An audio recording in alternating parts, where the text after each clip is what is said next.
Hello everyone, this is Teacher Frank and welcome to Native Camp's official YouTube channel.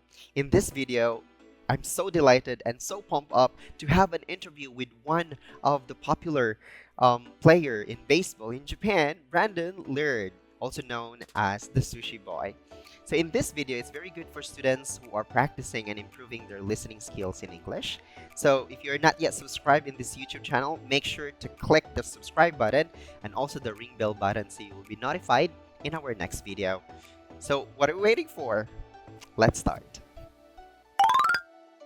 Segment of our interview, I will be asking you questions related to, you know, to native camps, also communications and English learning, and of course your games in the future and what you had done in the previous games. So Yeah. based on my research, how did you spend you've lived in California before, right? All right. Yeah, Now, I grew up there. yeah. So how did you spend your childhood in your hometown? Just like they said, it was definitely surrounded by baseball. My dad played baseball, and my brother, and I always wanted just to be like my older brother. So we were definitely at the baseball field a lot. But like I said, we always went to Disneyland because I lived so close. We were always at the beach in the summertime, and those are just things that we did when I was a child, and just the memories that I have. I see, I see. And then you decided to come here in Japan and have this big fan, waving at you every time you play your game. So, how was your interaction with your fans in English right now? It's good. I think that's pretty. I think it's awesome that they want to, learn a little more about me and also learn English and to be able to speak to them in English and understand them. I think it's pretty cool. And by the way, congratulations of being selected for playing in the All-Star game by getting the Oh, most vote by the fans on the in the DH category and thank on you. winning the home run derby Thank on you. Thank you. 27th, right? So how was your fifth All-Star game? It was good. Mhm. And especially like you said, to be voted in by the fans. I feel like makes it a little more special. Because the support that they give you here, and no matter what, the ups and the downs, they're always just supporting you, which is awesome, and they make you feel so good. So to be able to be voted in by them and do well and win the home run derby, it was special. All right. Okay, so you've said ups and downs. So, what is that moment that you are already in down, but you still feel that your fans are still supporting you? I'd say like when because baseball is definitely a hard sport, so Yes. it's always not always going to be going the right way. So Mhm. like when you're in a slump and you're not hitting and you're just not playing well and you have no confidence.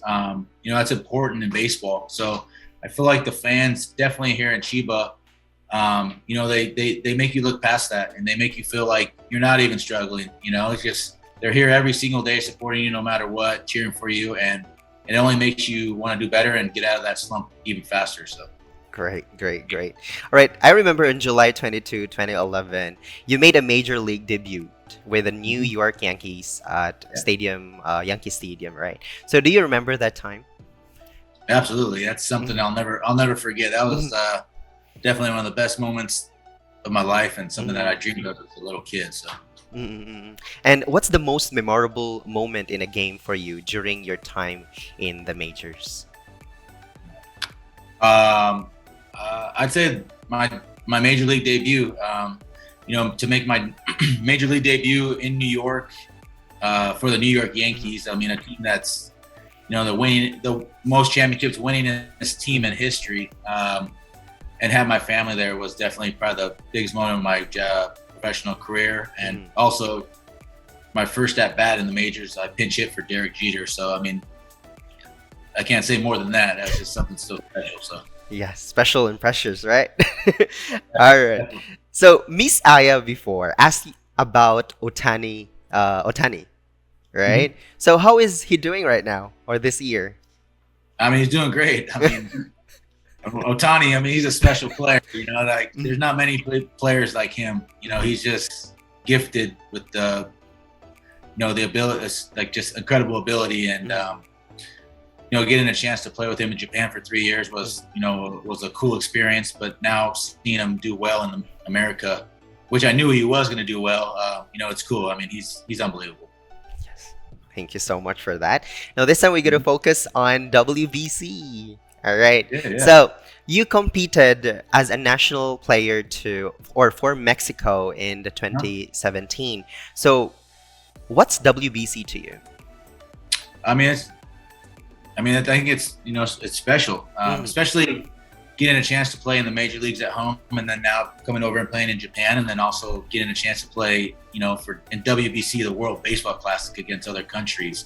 I mean, that's just a special feeling, and being half Hispanic, my mother being Hispanic, and Mexico giving me the opportunity to play for them. It was it was an awesome feeling, and definitely a highlight of my baseball career. Yes. Now, the fifth WBC, what do you call this one? Scheduled next year, right? That would be 2023. So, would you like to represent Mexico again if you given the chance? Absolutely. I already said if they reach out to me and ask me to play, I'll be more than happy to play. Like I said, I already played in the other WBC a few years ago, and another good thing is it's in where I live now. It's in Phoenix, Arizona, so it'd just be like playing at home. So that's great. I know my family would be excited. Yes. All right. Now, if you're gonna play WBC and you might face off against Roki Sasaki in the next WBC, so how would you plan to prepare for it then? I think it'd be pretty cool. Roki is unbelievable. He's gonna have an unbelievable future, and getting a chance to play with him here in Japan is pretty cool. So I would definitely just want to try to make some sushi off of him.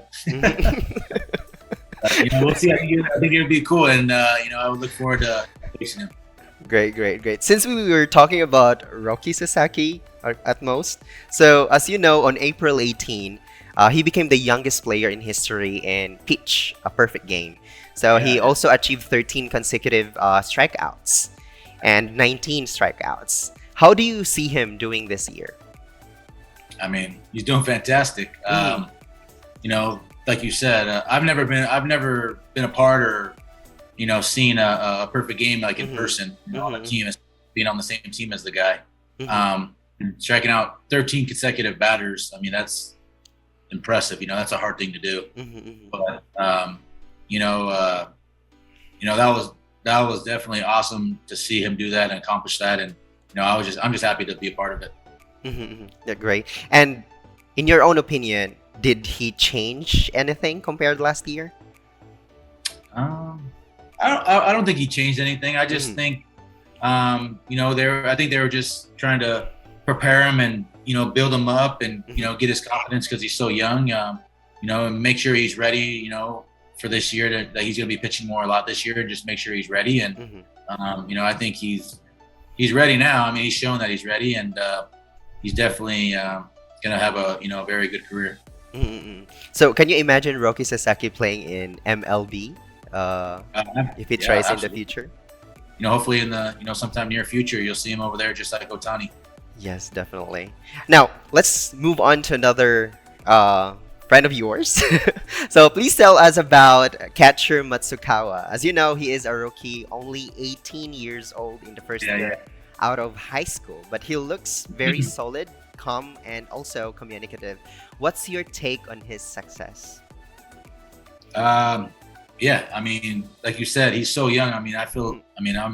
I always tell myself when he's up to bat, I look at his age and he's only 18 years old. I'm like, wow, I'm 15 years older than this kid. That makes me feel old, but like I've always said, I liked his demeanor, and I like how he carries himself. He doesn't carry himself like an 18-year-old. He carries himself like a veteran, and you could just tell by he plays with confidence, and I think he's gonna be a great a superstar in this league in the next few years, and I really he's a great kid, and he works hard, so I think he's gonna have a great career as well. All right, so please give us two final messages. So first, give us a message to those who are learning English at Native Camp. Um, yeah, I mean, just I think it's cool that they want to learn English, and I like I said today, the experience today, getting the chance to interact with them and teach them some English, and for them to understand me, I think it's really cool, and I mean, that's all I could say. You're right. And let's hear a message from you to our Chiba Lotte Marines fans. Yeah, like I say always, thank you for all your support, and playing in front of the Chiba Lotte fans is, it's amazing. They're always supporting you no matter what. They're here every day cheering for you, and we just want to do our best, and hopefully I can make a lot of sushi for them. So, Makuhari Sushi Saiko. Right. Okay, thank you so much for this opportunity. I'm very happy to be given the chance to interview Mr. Brandon Laird, and thank you so much. I think that would be all. Well, thank you. Nice meeting you, and thank you for giving me the opportunity to do this. Thank you so much.